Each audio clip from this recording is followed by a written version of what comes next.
Hi there, I'm Eric, here with Serge, Master Technician at Hyundai. Today we're talking about batteries. Did you know that the average battery life in Canada is 4.5 to 5 years?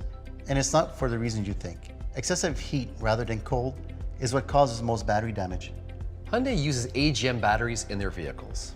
Unlike conventional flooded batteries where the battery acid flows freely around the battery plates, acid in AGM batteries is fully absorbed in the matte glass fibers. So why does Hyundai use AGM batteries? There are many benefits to AGM batteries, like a longer lifespan, more reliability, overall better performance. They are spill-proof and leak-proof, and our AGM batteries are fully recyclable. Any more tips on AGM batteries? AGM batteries are sensitive to overcharging. That's why we recommend using a smart charger. One last tip on AGM batteries. They should never be replaced with a conventional flooded battery.